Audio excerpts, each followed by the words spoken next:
All right, now let's dive a little deeper into the report itself. And to expand any of these reports, simply click on the title.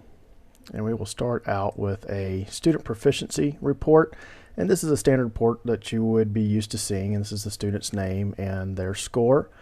We have the ability to export this to a CSV file. A CSV just means comma separated value. This commonly opens in Excel, can be imported to just about any database, and is the most common format for one system to talk to another. So if you have a gradebook that allows for information to be imported, likely you'll be able to use this.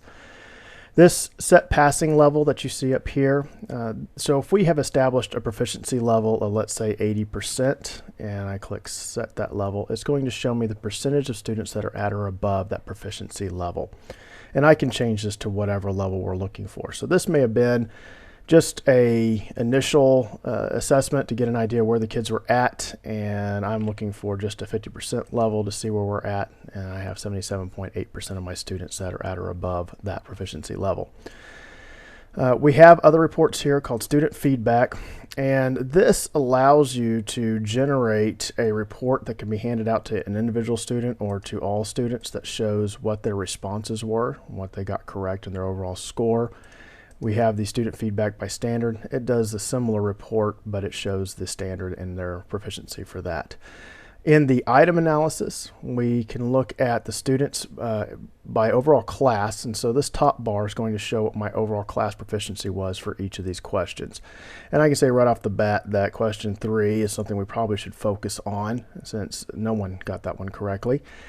It also has listed below it the standard that is associated with that question. Now underneath we have the individual students, and we have their breakup by question as well as their responses on any of the multiple choice. And so I can look at number 3 and see that almost all of my students that did get it incorrect answered E. And this may be a good candidate for review of my own answer key to make sure I didn't possibly give them 2 right answers or have something incorrect in my answer key.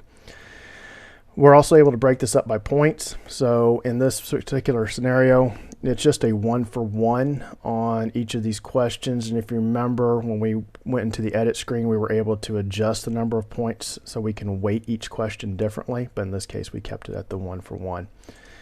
In our item analysis, you're actually able to go through and dissect each one of the questions and see what percentage of the class got it right, and it just lays it out in a nice little bar graph format for you.